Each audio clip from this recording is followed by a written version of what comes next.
రాజమండ్రిలో రథం రగడ కాకరేపుతోంది. ఆదిరెడ్డి మార్గాని భరత్ మధ్య యుద్ధం ముదురుతోంది. మార్గాని భరత్ ప్రచార రథం దగ్ధం కేసులో ట్విస్ట్ చోటు చేసుకుంది. మార్గాని భరత్ తండ్రి నాగేశ్వరరావు ముఖ్య అనుచరుడే ప్రచార రథం తగలబెట్టాడంటూ పోలీసులు తేల్చారు. సీసీ కెమెరాల ద్వారా నిందితుడిని అరెస్ట్ చేశారు. పోలీసుల తీరుపై మార్గాని భరత్ ఆగ్రహం వ్యక్తం చేస్తున్నాడు. టీడీపీ ప్రెస్ నోటు పోలీసులు రిలీజ్ చేశారంటున్నారు భరత్. తన ప్రచార రథాన్ని తానెందుకు తగలబెట్టుకుంటానంటూ భరత్ చెప్తున్నారు. రాజమండ్రి మార్కండేయ స్వామి ఆలయంలో సత్యప్రమాణానికి సిద్ధమంటున్నారు మార్గాని భరత్. అయితే భరత్పై ఎమ్మెల్యే ఆదిరెడ్డి ఫైర్ అవుతున్నారు. నీలా నేను ఖాళీగా లేను అంటున్నారు ఆదిరెడ్డి. చిల్లర రాజకీయాలు మానుకోమంటూ సూచిస్తున్నారు. పబ్లిసిటీ కోసం దేవుడితో రాజకీయాలు వద్దంటూ ఆదిరెడ్డి భరత్కు సూచిస్తున్నారు. పోలీసు వ్యవస్థను కించపరిస్తే చట్టపరమైన చర్యలు ఉంటాయంటున్నారు ఆదిరెడ్డి. మొత్తం మీద రాజమండ్రిలో రథం రగడ రాజుకుంటోంది. ఆదిరెడ్డి వర్సెస్ మార్గాని భరత్గా ఒక్కసారిగా రాజకీయం వేడెక్కుతోంది. దీనికి సంబంధించి మార్గాని భరత్ స్పందించారు. ఏం మాట్లాడారు చూద్దాం. ఎలక్షన్ ముందు వచ్చి మా దగ్గర చేరి ఇవాళ వచ్చి వెహికల్ తగలబెట్టాడని చెప్తా ఉన్నారు పోలీస్ డిపార్ట్మెంట్. 15 సంవత్సరాల నుంచి కార్యకర్తలకు లేని బాధ ఈ 4 రోజుల ముందు వచ్చిన వ్యక్తికి ఎక్కడి నుంచి వచ్చిందని అడుగుతున్నా. దీంట్లో కూడా ఒక కాన్స్పిరసీ ఉంది. సో ఖచ్చితంగా పోలీస్ డిపార్ట్మెంట్ వారు దీనిపైన పూర్తిగా సమగ్రమైన ఎంక్వైరీ చేయాలి. దీంట్లో దోషులు ఎవరు ఉన్నారు, బాధ్యులు ఎవరు ఉన్నారు, దీన్ని పూర్తి స్థాయిగా బయటికి తీసుకురావాల్సిన అవసరం పోలీస్ డిపార్ట్మెంట్ పైన ఉంది అని కూడా ఈ సందర్భంగా తెలియపరుస్తున్నా. అతను ఆ కన్ఫెషన్ స్టేట్మెంట్ లో కూడా ఇచ్చాడు. ఏమని ఇచ్చాడనంటే పోలీస్ డిపార్ట్మెంట్ దగ్గర ఏమని చెప్తున్నాడు, ఆ వ్యక్తి ఏదైతే మోరంపూడి ఫ్లైఓవర్ దగ్గర తెలుగుదేశం పార్టీకి మైలేజ్ వచ్చిందని చెప్తా ఉన్నాడు. ఆ మోరంపూడి ఫ్లైఓవర్ దగ్గర ఏదైతే శిలాపలకాన్ని కోలగొట్టిన వాళ్ళు దానికి మైలేజ్ వచ్చింది. ఎవరికి వస్తుంది? ఆ సింపతి నాకు వస్తుంది. అతను ఏమని చెప్తున్నాడు, తెలుగుదేశం పార్టీ వాళ్ళకి వచ్చిందని చెప్తా ఉన్నాడు. ఇక్కడే అర్థమైపోతా ఉంది. ఇక్కడ మాకు సింపతి రావాలి అని చెప్పేసి ఆ వెహికల్ తగలబెట్టాడని చెప్తా ఉన్నాడు. ఇక్కడే ఎంత కాన్స్పిరసీ థియరీ. ఇప్పుడు 4 రోజుల క్రితం వచ్చిన వ్యక్తి ఎందుకు చేస్తాడు? అతను మరీ వచ్చి అన్ని వ్యాపారాలు వదిలేసుకుని వచ్చి ఇక్కడే ఉండి ఇక్కడే అన్ని పనులు చేసుకుంటూ వెళ్తా ఉన్నాడు అని అంటే మీరు పంపించిన వ్యక్తిగా మేము భావించాలా? ఎట్లా భావించాలి? ఇప్పుడు ఇంత నీచమైన సంస్కృతి మాకు లేదు. మాకు రాజకీయాలు ఒక్కటే పరమావధి కాదు. వ్యాపారం చేసుకుని మా నాన్నగారు గాని మేం గాని వ్యాపారం చేసుకుని ఇవాళ మేము మా సొంత డబ్బులు ఖర్చు పెట్టుకుని వ్యవహరించిన వ్యక్తులు మేము. ఇవాళ మీరు రాజకీయాల్లో మీరు డబ్బులు సంపాదించుకున్నారు, రాజకీయాలను అడ్డు పెట్టుకుని డబ్బులు సంపాదించుకున్నారు, ప్రజలకు అన్నీ తెలుసు. ఇప్పుడు మేము రాజకీయాల్లోకి వచ్చిన తర్వాత నేను మొన్న చెప్పాను, మళ్ళీ ఇవాళ చెప్తున్నా, ఆనాల వెంకటపారావు రోడ్లో 10,000 గజాల స్థలం అమ్ముకున్నాం మేము. అది ఇవాళ దాని విలువ ఎంత ఉంటుంది? కనీస పక్షాన 100 కోట్ల రూపాయల ఆస్తి ఉంటుంది. ఇవాళ మేమేమన్నా ఈ 5 సంవత్సరాల్లో నా పైన ఏమన్నా మరక ఉందా? కుటుంబం మేము ఏ రకంగా వ్యవహరించాము అది ఇవాళ ప్రజలకు అందరికీ కూడా తెలుసు. దయచేసి ఈ నీచ రాజకీయాలు మానుకోండి. మాకు చేయాల్సిన అవసరం మాకేంటి? ఇప్పుడు సింపతియే గెయిన్ చేయాలంటూ ఇప్పుడు ఏమన్నా ఎలక్షన్స్ ఉన్నాయా సింపతి గెయిన్ చేయడానికి? ఒకవేళ నిజంగా మా పైన ఆ వ్యక్తికి అంత అభిమానం ఉండి సింపతి ఇది చేయాలనే ఇది ఉంటే ఇప్పుడు మా పైన ఈ రకంగా మా వెహికల్ని ఎందుకు తగలబెడతాడు? మాకెందుకు ఆస్తి నష్టం చేస్తాడు? ఇప్పుడు మా సొంత వెహికల్ ఎందుకు చేస్తాడు? అవతలోడు మీ ఆపోజిషన్ పార్టీలది చేయాలి కదా, మాది ఎందుకు చేస్తాడు? ఇవన్నీ కూడా ప్రజలు ఆలోచన చేయాలి, గమనిస్తా ఉన్నారు. ఖచ్చితంగా దీంట్లో ఎవరు దుర్మార్గం ఉందనేది ప్రజలకి అర్థమవుతుంది. ఈ అవసరం మాకేంటి? ఎందుకు మేము చేస్తాము? ఇవాళ నేను ఇందాక చెప్పినట్టు ఖచ్చితంగా నేను దేవుడి మీద ప్రమాణం చేయడానికి సిద్ధంగా ఉన్నా. నాది గాని నా కుటుంబ సభ్యులు గాని ప్రమేయం ఉంటే నేను నాశనం అయిపోతాను. నేను డైరెక్ట్ గా వచ్చి మార్కండేశ్వర స్వామి గుడి దగ్గరకు గానీ లేకపోతే మీరు ఏం చెప్తారో ఆ గుడి దగ్గరకు వచ్చి నేను ప్రమాణం చేయడానికి సిద్ధంగా ఉన్నా. మీరు గాని మీ కుటుంబ సభ్యులు మీరు సిద్ధంగా ఉన్నారా? వెనకాతల బ్యాక్గ్రౌండ్ మీది లేకపోయి ఉంటే మీరు కూడా వచ్చి ప్రమాణం చేయొచ్చు కదా. దీనిది ఖచ్చితంగా ఒక వ్యక్తి వచ్చి అతను వచ్చి పెట్రోల్ పోసి తగలబెట్టే అంత ధైర్యం ఒక వ్యక్తికి ఉండదు. ఒక సామాన్యమైన వ్యక్తికి దీని వెనకాతలు ఎవరో ఒకళ్ళు ప్రమేయం ఉంటే గాని ఈ విషయము ఈ కార్యక్రమం చెయ్యరు. సో ఖచ్చితంగా దీని వెనకాతలు ఎవరైతే ఉన్నారో మాకు పోలీస్ శాఖ పైన పూర్తి నమ్మకం ఉంది, విశ్వాసం ఉంది.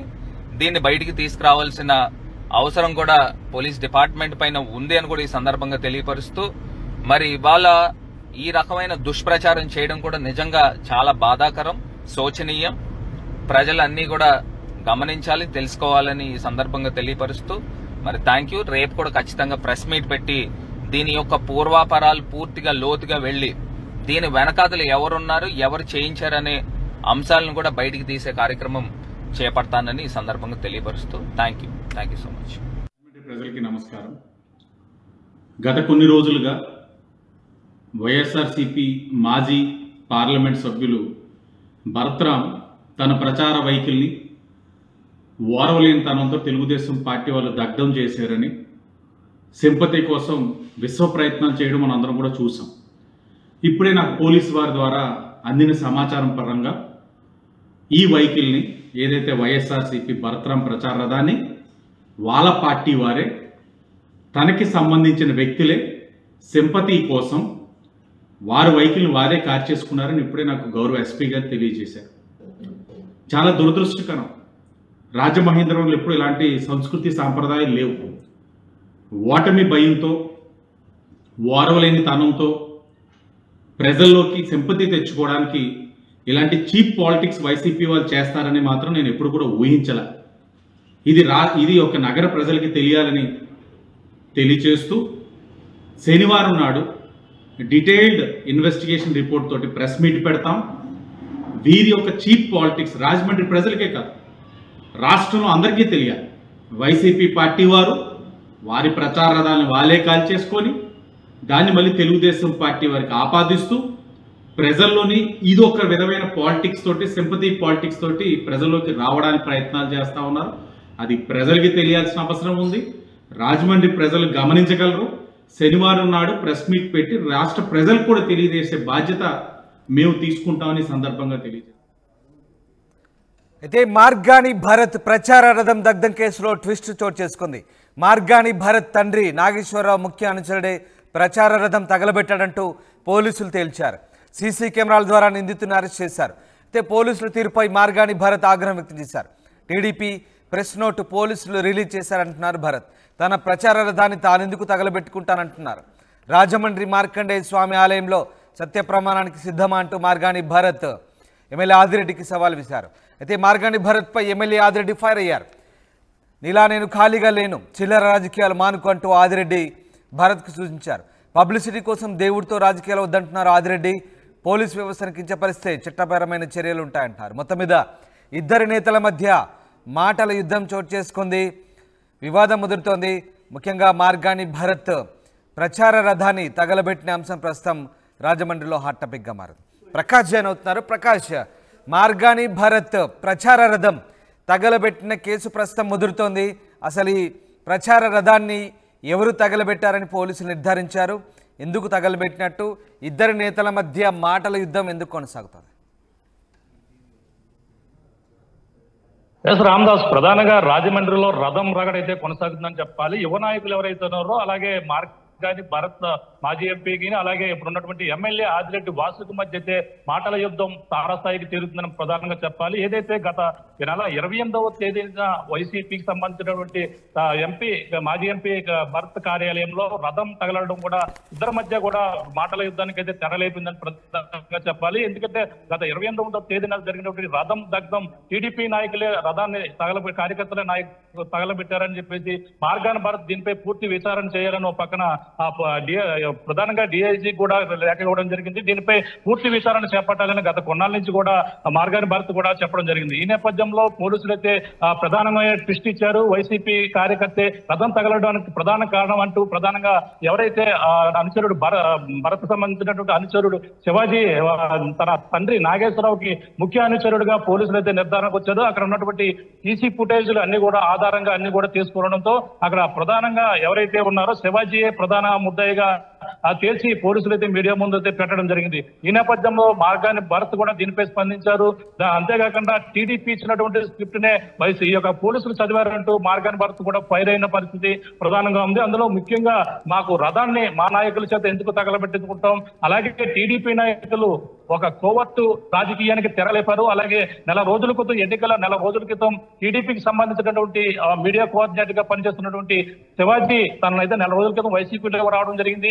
వైసీపీలోకి వచ్చినటువంటి తను ప్రధానంగా కోవర్టుగా పనిచేస్తూ మళ్ళీ ఇప్పుడు ప్రచార రథాన్ని కూడా తగలబెట్టింది అతనే అంటూ టీడీపీ నాయకులు సూచన మేరకు చేశారని చెప్పేసి ప్రధానంగా మార్గాని భారత్ అయితే చెబుతున్నారు. కానీ మేము ఇటువంటి నీచ రాజకీయాలు చేసేందుకు ఇటువంటి సంస్కృతి ఎప్పుడూ లేదు రాజమండ్రిలో, ఇలా ఈ విధంగా వ్యవహరిస్తున్నారంటూ టీడీపీ నాయకులపై కూడా మార్గాని భరత్ ఫైర్ అవడమే కాకుండా మార్కండేయ టెంపుల్ సాక్షిగా సత్య ప్రమాణానికి సిద్ధమంటూ ప్రధానంగా అతను ఇచ్చినటువంటి సవాళ్లు ప్రధానంగా కాకరేపుతున్నాయని చెప్పాలి. మరో పక్కన దీనికైతే ఆదిరెడ్డి వాసు కూడా స్పందించడం జరిగింది. దీనిపై మార్గాని భరత్ ఇంకా చిల్లర రాజకీయాలు చేస్తున్నారంటూ ఎవరైతే ఎమ్మెల్యే ఆదిరెడ్డి వాసు కూడా గీటుగా స్పందించారు. చిల్లర రాజకీయాలు మానుకో భరత్, ఇంకా మీరు ఇటువంటి రాజకీయాలు చేస్తున్నారంటూ దానిపై కూడా ఫైర్ అయిన పరిస్థితి అయితే ప్రధానంగా పడుతుంది. అంతేకాకుండా ఎవరు కూడా గుడి వద్దలకు వచ్చి ఇటువంటి ప్రధానంగా ఖాళీగా ఎవరు కూర్చోలేదు. నేనంతా కూడా భారత రాజ్యాంగం ప్రకారంగా ఎన్నికైన వ్యక్తిని కాబట్టి నేను భారత రాజ్యాంగం మీద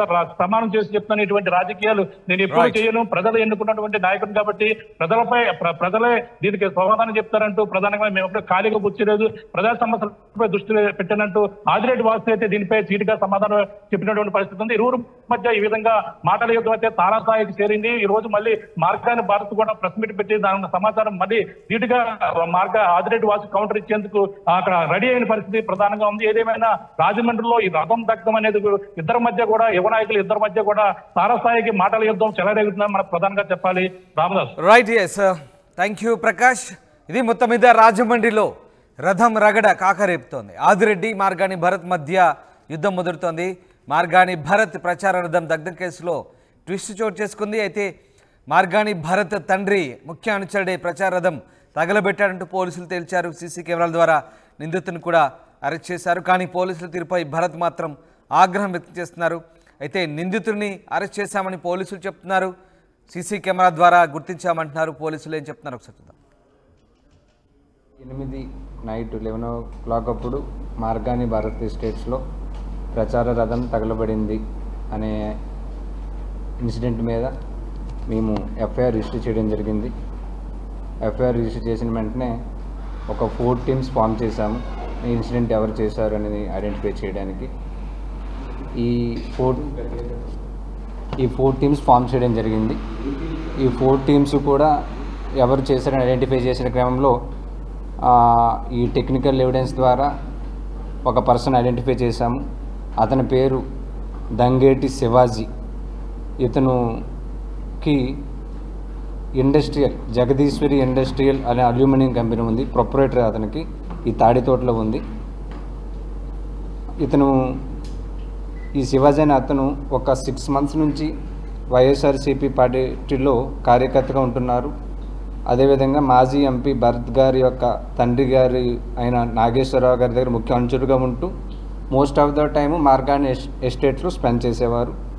ఈ 2024 జనరల్ ఎలక్షన్లో వైఎస్ఆర్సీపీ ఓడిపోవడం, టీడీపీకి అధికారం రావడంతో ఈ శివాజీ అనే అతను ఎక్స్ఎంపీ గారి ఉన్న అభిమానంతో, అదేవిధంగా టీడీపీ శ్రేణులకు ప్రజల్లో ఒక మంచి పేరు వస్తుందని చెడగొట్టాలనే ఉద్దేశంతో 28 నైట్న రాత్రి 7 గంటల నుంచి 10 గంటల వరకు వాళ్ళ ఫ్రెండ్స్తో అక్కడ ఏదైతే రచ్చబండ ఉందో అక్కడ డ్రింక్ చేయడం జరిగింది.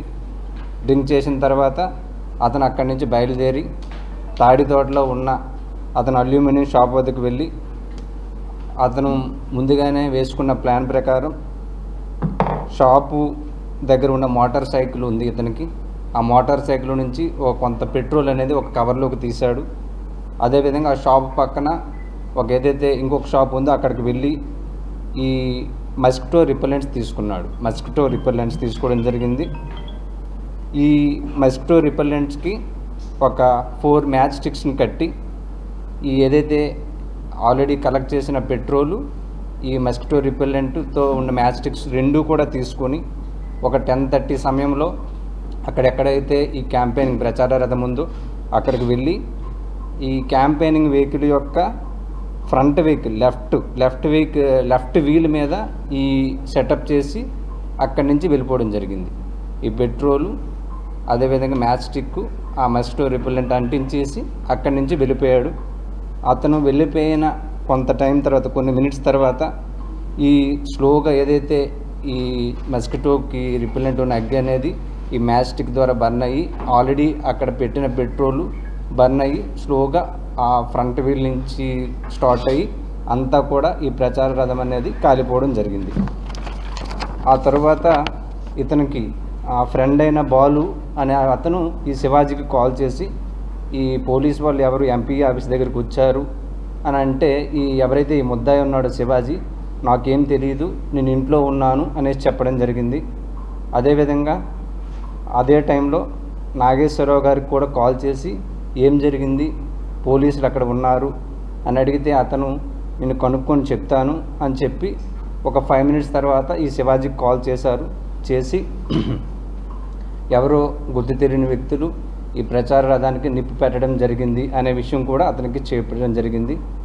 ఓన్లీ ఈ శివాజీ వైఎస్ఆర్సీపీ పార్టీకి అదేవిధంగా ఎక్స్ఎంపీ భరత్ రామ్ గారికి సానుభూతి వస్తుంది అనే ఉద్దేశంతో చేశాడని చెప్పి మా ముందు అంగీకరించడం జరిగింది.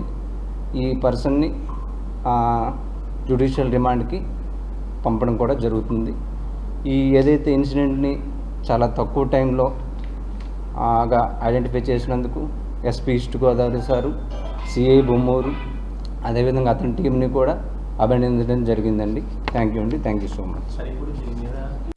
యాజ్ పర్ ఇన్వెస్టిగేషన్ అతను చెప్పిన ప్రకారం, మాధుని ఇన్వెస్టిగేషన్ ప్రకారం ఇప్పుడు ఇతను మాత్రమే అతనికి ఉన్న సానుభూతి పెంచడానికి మాత్రమే చేశానని మా దగ్గర ఉన్న ఎవిడెన్స్ ప్రకారం తెలుస్తుంది.